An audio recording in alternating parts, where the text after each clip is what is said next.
Hola, queridos amigos. Bienvenidos a Explorando la Palabra, un programa radial y en línea dedicado a leer, amar y vivir todo el consejo de Dios. Si el Señor lo permite, nuestra intención es avanzar verso por verso, capítulo por capítulo, a través de toda la Biblia. Acompañándonos para continuar este recorrido, está nuestro maestro de la Biblia aquí en Explorando la Palabra, el pastor Paul Carter. Si tienes tu Biblia contigo, me encantaría que la abras ahora en 2 de Corintios capítulo 5. Hay una línea de pensamiento aquí que viene desde 2 de Corintios capítulo 4 versículo 7 y continúa hasta 2 de Corintios capítulo 5 versículo 10. Pablo ha estado hablando de cómo, en el misterio de la ordenación de Dios, él muchas veces utiliza vasos frágiles, vasos de barro, como dice en 2 de Corintios capítulo 4 versículo 7, para mostrar y proclamar su gloria. De esta manera, las personas son desanimadas de adorar al mensajero, y son ayudadas a mantener su enfoque en Dios mismo. Hacerlo de esta manera también ayuda a las personas a entender la realidad de la vida cristiana, que siempre es una mezcla de sufrimiento y gloria, debilidad y poder, cruz y corona. Y por eso Pablo camina por fe en este mundo, porque las apariencias pueden engañar. Y por esa razón le resulta muy útil concentrarse en las cosas que son firmes y estables. Pablo está fijando su mirada en las realidades eternas. Eso lo ayuda a mantenerse firme en el camino, en medio de las subidas y bajadas, los giros y las vueltas de la vida humana. Y ahora, en 2 de Corintios capítulo 5, versículos 1 al 10, Pablo comienza a reflexionar con más detalle sobre estas realidades eternas. Hay cosas que él puede ver en el futuro, y esas cosas le dan fuerza y ánimo en el presente. Esa es la idea básica aquí. Ahora, una declaración sincera antes de comenzar. Los próximos 10 versículos probablemente son los versículos más discutidos de todo el libro. El lenguaje es un poco complicado, y Pablo está asumiendo que sus lectores tienen familiaridad con su enseñanza anterior, dada en persona, sobre estos asuntos. Y por supuesto, nosotros no tenemos acceso directo a esa enseñanza. Sin embargo, creo que sí es posible juntar las piezas de lo que está diciendo. Y cuando somos ayudados a ver lo que él ve, entonces podemos comenzar a experimentar el mismo ánimo que él encontró en estas preciosas realidades. Escuchen ahora la palabra del Señor, comenzando en el versículo 1. Porque sabemos que si la tienda terrenal que es nuestra morada es destruida, tenemos de Dios un edificio, una casa no hecha por manos, eterna en los cielos. Pues en verdad, en esta morada gemimos, anhelando ser vestidos con nuestra habitación celestial. Y una vez vestidos, no seremos hallados desnudos. Porque asimismo, los que estamos en esta tienda, gemimos agobiados, pues no queremos ser desvestidos, sino vestidos, para que lo mortal sea absorbido por la vida. Y el que nos preparó para esto mismo es Dios, quien nos dio el Espíritu como garantía. Cada vez que un capítulo comienza con la palabra porque, debemos retroceder y averiguar por qué está allí ese porque. En este caso, Pablo está ampliando lo que acaba de decir en los 2 versículos anteriores. En 2 de Corintios capítulo 4, versículos 17 y 18, él dijo: Pues esta aflicción leve y momentánea nos está produciendo un peso eterno de gloria que sobrepasa toda comparación, mientras no miramos las cosas que se ven, sino las cosas que no se ven. Porque las cosas que se ven son temporales, pero las cosas que no se ven son eternas. Hay una realidad presente que es pasajera, y hay una realidad futura que es eterna. Y Pablo encuentra combustible para vivir en la primera al concentrarse en la segunda. Y por eso comienza a hablar de estas cosas con cierta extensión. Él compara la vida en la realidad presente y pasajera con la experiencia de vivir en una tienda. Ahora bien, por supuesto, para cualquier lector de la Biblia, esa metáfora tiene sentido. Israel vivió en tiendas mientras iba desde la esclavitud en Egipto hasta la posesión de la tierra prometida. Las tiendas son para los viajeros. Los edificios son para las personas que han llegado. Y Pablo dice que si su cuerpo presente está mostrando algo de desgaste, bueno, no hay problema. Eso debe significar que su viaje se está acercando a su fin. Se está acercando a la tierra prometida, y allí se le dará un hogar permanente. Ahora bien, es fácil perderse en todas estas metáforas, así que puede ser útil ponerlas todas sobre la mesa de una manera más organizada. La tienda, en el versículo 1, es una metáfora del cuerpo físico presente. La tienda de Pablo se está desgastando. Está vieja, delgada, gastada, remendada, llena de parches. Tal vez tú puedes identificarte con eso. Una casa no hecha por manos, también llamada un edificio, en el versículo 1. Es una metáfora del cuerpo glorificado que recibiremos en la resurrección. Pablo habló de eso con amplitud en 1 Corintios capítulo 15. Él dijo, por ejemplo, en 1 Corintios capítulo 15, versículos 42 y 43. Así también es la resurrección de los muertos.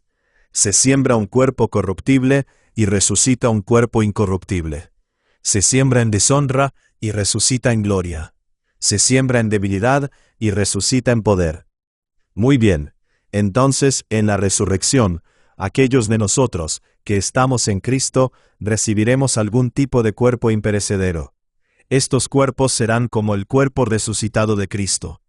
Comeremos en estos cuerpos, caminaremos, trabajaremos, hablaremos, reconoceremos a nuestros amigos, y seremos reconocidos por nuestros amigos. Pero también serán diferentes. Serán poderosos, gloriosos, inmarcesibles e incorruptibles. Alabado sea el Señor. Pablo se anima cuando recuerda que un cuerpo así lo está esperando. Muy bien, ahora en el versículo 3, Pablo habla de desnudez. ¿Qué implica esa metáfora? Aquí es donde entramos en parte del desacuerdo que mencioné entre los eruditos. Algunos eruditos piensan que la desnudez aquí se refiere a no estar preparado para el juicio final, así que la entienden en un sentido ético o soteriológico.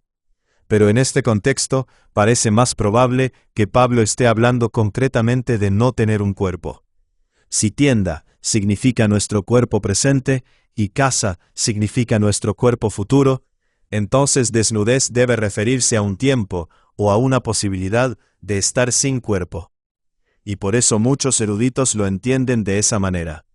Douglas Moo, por ejemplo, dice aquí, interpretado de esta manera, lo cual sigue la evaluación de la mayoría de los eruditos, este párrafo enfatiza tanto la certeza de que se nos dará un nuevo cuerpo de resurrección, como también implica la posibilidad de un período transicional de desnudez, es decir, de estar sin cuerpo. Él continúa diciendo que Pablo toma en cuenta la posibilidad de morir antes de la parusía, y por lo tanto, de tener que soportar un período de tiempo sin cuerpo. Esto también es, por supuesto, un tiempo de gran gozo, estar con Cristo. Allí en cita Filipenses capítulo 1, versículo 23. Pero de acuerdo con la perspectiva bíblica sobre los seres humanos, que considera el cuerpo como algo básico para la identidad humana, un tiempo sin cuerpo es menos que ideal. Estar con Cristo después de la muerte es algo bueno, pero vivir en el cielo nuevo y la tierra nueva, con cuerpos de resurrección, es mejor. La esperanza final del creyente no es una existencia sin cuerpo.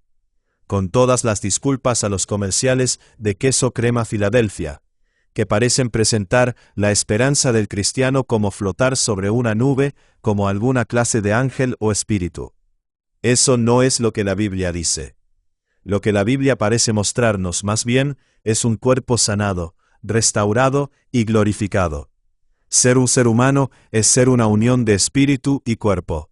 Yo quiero eso, dice Pablo, y tendré eso en la resurrección. Así que Pablo aquí está resistiendo la idea pagana típica de la vida después de la muerte. Los griegos y los romanos pensaban en el cuerpo como una especie de jaula para el alma. Ellos esperaban que después de la muerte serían liberados de la vida corporal. Y hay un sentido en el que podemos entender eso. Los cuerpos no olían tan bien en aquellos días. Y había toda clase de debilidades, enfermedades y cosas que nosotros, hasta cierto punto, hemos superado por medio de la tecnología, la ciencia y el progreso. Y eso los inclinaba a pensar en el gozo que habría al ser liberados de toda esta cruda realidad física. Pero eso no es lo que los cristianos creen acerca del futuro. Paul Barnett, por ejemplo, dice aquí: los lectores gentiles dentro de la cultura griega necesitan que se les diga que el estado sin cuerpo está incompleto hasta la resurrección general, por más segura que esté el alma del justo más allá de la muerte. Y continúa diciendo: este versículo establece que Pablo imaginaba un estado de existencia sin cuerpo entre la muerte y la resurrección final. Así que juntando todo esto, parecería que el entendimiento de Pablo acerca de la vida después de la muerte era algo así. Cuando un creyente muere, él o ella va inmediatamente a estar con el Señor. Estar ausente del cuerpo es estar presente con el Señor. Él dice eso en el versículo 8. Pero como no recibimos nuestros cuerpos de resurrección hasta la resurrección, si una persona muere antes del regreso de Cristo, entonces él o ella estará espiritualmente con el Señor por un tiempo, pero sin un nuevo cuerpo. Ahora bien, eso es bueno. Pablo dice que estar con el Señor es mejor que gemir aquí en una tienda terrenal que se está desgastando. Pero eso no es nuestro destino final, no es nuestra esperanza última. Nuestra esperanza última es tener un cuerpo sanado, restaurado y glorificado, el cual recibiremos en la resurrección. Eso será todavía mejor. Así que la muerte nos pone en una trayectoria que pasa de lo mejor a algo todavía mejor. Eso parece ser lo que Pablo está diciendo. Todo eso está por delante, y podemos estar seguros de estas cosas, porque se nos ha dado el Espíritu Santo como garantía. Si tenemos el Espíritu Santo, entonces con toda seguridad tendremos todas las bendiciones de la eternidad. Segunda de Corintios capítulo 5, versículo 6. Por tanto, animados siempre, y sabiendo que mientras habitamos en el cuerpo, estamos ausentes del Señor. Porque por fe andamos, no por vista. Pero cobramos ánimo, y preferimos más bien estar ausentes del cuerpo y habitar con el Señor. Por eso, ya sea presentes o ausentes, ambicionamos agradar al Señor. Porque todos nosotros debemos comparecer ante el tribunal de Cristo, para que cada uno sea recompensado por sus hechos estando en el cuerpo, de acuerdo con lo que hizo, sea bueno o sea malo. Muy bien, entonces, ahora mismo caminamos por fe, no por vista. Vemos todo esto con los ojos de la fe, pero un día nuestra fe se convertirá en vista. Así que seguimos poniendo un pie delante del otro. Desde aquí todo sigue hacia adelante y hacia arriba. La muerte no es algo que debamos temer. Simplemente nos introduce en la presencia del Señor. ¿Qué día tan glorioso será ese? Esperar con el Señor es muchísimo mejor que marchitarnos aquí abajo en la tienda terrenal. Así que cobramos ánimo, y en todo tiempo estamos ansiosos por agradarle, sabiendo que todos debemos comparecer ante el tribunal de Cristo. Otra vez, Pablo está mirando hacia el futuro para encontrar ánimo y dirección en el presente. Y cuando Pablo mira hacia el futuro, ve una cita ante el tribunal de Cristo. Me pregunto si tú también la ves. Me sorprende cuántos cristianos conozco que parecen pensar que porque oraron para aceptar a Jesús como su Señor y Salvador en un campamento en el año 1984, ya no tienen ninguna razón para anticipar un juicio final. Muchas veces apoyan esa convicción citando Romanos capítulo 8, versículo 1. Por lo tanto, ahora no hay ninguna condenación para los que están en Cristo Jesús. Y escucha, ciertamente es verdad que no hay condenación para los que están en Cristo Jesús. Alabado sea el Señor. Pero ¿qué implica eso? ¿Que no hay juicio? ¿Cómo podría implicar eso? El mismo apóstol Pablo que escribió Romanos capítulo 8, versículo 1, también escribió 2 de Corintios capítulo 5, versículo 10, donde dijo: porque todos nosotros debemos comparecer ante el tribunal de Cristo, para que cada uno sea recompensado por sus hechos, estando en el cuerpo, de acuerdo con lo que hizo, sea bueno o sea malo. Scott Heffernan dice de manera útil aquí: la propia manera de vivir de Pablo se basa en su convicción de que todos los creyentes estarán delante de Cristo como juez, que los incrédulos también están a la vista en 2 de Corintios capítulo 5, versículo 10, no hace falta decirlo. Supongo que lógicamente no hace falta decirlo, pero en la práctica sí hace falta decirlo. Es decir, muchos cristianos dirán que Pablo aquí debe estar hablando de un juicio especial y secundario, solo para cristianos, una especie de ceremonia de premios. Esto ocurrirá en una sala separada, y se llamará el juicio del Bema, pero no tendrá nada que ver con el otro día del juicio. Ese otro juicio será la experiencia de los incrédulos. Pero en realidad, la palabra Bema simplemente significa tribunal. No señala alguna clase de antesala cristiana, ni una ceremonia de premios. Decir la palabra en otro idioma no crea una experiencia separada. Hay un solo juicio, y todas las personas estarán delante de su Hacedor, y darán cuenta por lo que se haya hecho en el cuerpo, sea bueno o sea malo. ¿Estás preparado para eso? Ahora bien, el hecho de que los cristianos asistirán al juicio final no implica que serán salvos por obras. Las obras de un cristiano son presentadas como evidencia de su conversión. Son frutos de la fe, y traerán gloria a Dios por su misericordia y su gracia por medio de Cristo. Vindicarán a los creyentes, no justificarán a los creyentes. Somos justificados solo por gracia, solo por medio de la fe, solo por causa de Cristo. Así que somos justificados por la fe, y somos vindicados por las obras. Y una cosa no contradice a la otra. Todos estarán delante de su Hacedor al final. Pocas cosas son enseñadas de manera más constante en la Biblia que esta. Jesús, en Mateo capítulo 12, versículos 36 y 37 dice: pero yo les digo que de toda palabra descuidada que hablen los hombres, darán cuenta en el día del juicio. Porque por tus palabras serás justificado, y por tus palabras serás condenado. Escucha, amigo mío, si tienes una teología que te obliga a estar en desacuerdo con el apóstol Pablo y con Jesús, entonces necesitas una nueva teología. La Biblia es muy clara en que todas las personas estarán delante de su Hacedor y darán cuenta por lo que se ha hecho y dicho en el cuerpo. Esta cuenta vindicará al creyente y traerá gloria a su Salvador, y condenará de manera justa e incontestable a aquellos rebeldes y traidores que han rechazado su misericordia y su gracia. Por medio de sus palabras y acciones, ellos se mostrarán a sí mismos como no aptos para el mundo venidero. Te guste o no te guste, lo creas o no lo creas, el día del juicio viene, y Pablo está mirando hacia ese día. Es parte de la visión futura que le da ánimo y esperanza en el presente. Él espera dar gloria a Dios en ese día, y recibir su recompensa como un mayordomo fiel. Por lo tanto, está trabajando arduamente y atendiendo diligentemente a sus deberes. Este es un ejemplo que haríamos bien en seguir. 2 de Corintios capítulo 5, versículo 11.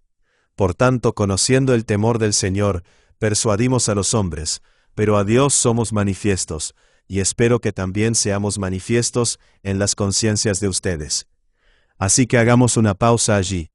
Pablo acaba de decir que quiere asegurarse de agradar al Señor en todo, y acaba de decir que sabe que tendrá que dar cuenta de sí mismo, de su vida, de sus acciones, de sus palabras, delante del tribunal de Cristo. Por lo tanto, pensando en eso, enfocado en eso, sintiendo el peso de eso, persuadimos a otros. Presumiblemente por dos razones. Primero, para ayudar a otras personas a prepararse para esa misma cita. Y luego, en segundo lugar, para disfrutar más él mismo de esa cita. Esa conversación irá mejor si Pablo puede hablar de cómo la meta de su vida fue ver a más y más personas reconciliadas con Dios por medio de la persona y la obra de Cristo.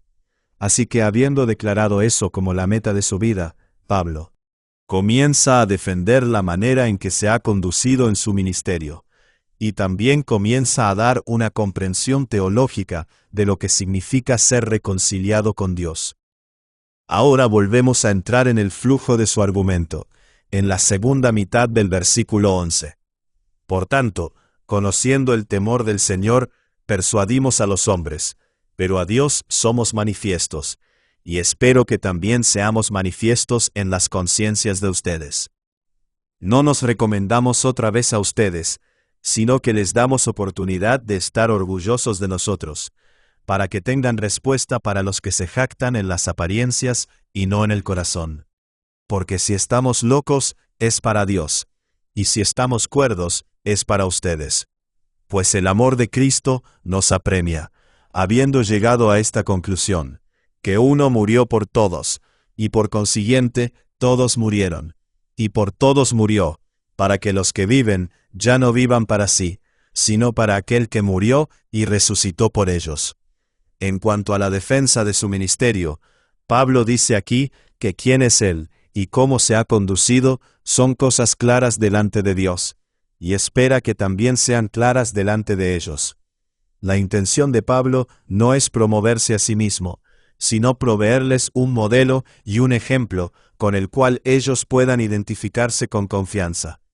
Él quiere que ellos tengan confianza para hablar con humildad y transparencia desde un contexto de pequeñez y sufrimiento. Así que espera que si lo ven a él haciendo eso, entonces será más probable que ellos lo sigan en ese camino. En esa misma línea, en el versículo 13, Pablo parece estar respondiendo a las críticas de sus detractores, quienes están diciendo que él está loco o fuera de sí. A eso, Pablo responde que cualquier cosa que haga, finalmente la hace para el servicio de Dios y de los demás. Si eso hace que una persona parezca loca, entonces que así sea. Estoy constreñido por el amor de Cristo, y por eso estoy seguro de que hago muchas cosas que le parecen extrañas a una persona que está viviendo para sí misma. Esa es la idea básica aquí. Y eso le permite a Pablo hacer la transición hacia una discusión sobre la base de este ministerio de reconciliación que él persigue con tanta diligencia. Está basado en el hecho de que uno murió por todos, todos sin distinción, aquí, es decir, judío o gentil, y por lo tanto todos murieron. El todos allí se refiere a todos los que están en Cristo Jesús por medio de la fe. Lo que Pablo está hablando aquí es la expiación sustitutiva. Está diciendo que la muerte de Jesús puede ser la muerte que nosotros le debemos a Dios. La paga del pecado es muerte. Todos los seres humanos pecan. Todos los seres humanos son pecadores. Por lo tanto, todos los seres humanos le deben a Dios una muerte. Y por causa de quién es Jesús, su muerte puede ser esa muerte. Así que Colin Kruse dice de manera útil aquí, solo porque Cristo es el Hijo de Dios encarnado. La muerte de uno pudo ser por todos. Solo la muerte de este uno pudo redimirnos de la maldición de la ley. La muerte de un simple ser humano jamás podría lograr esto.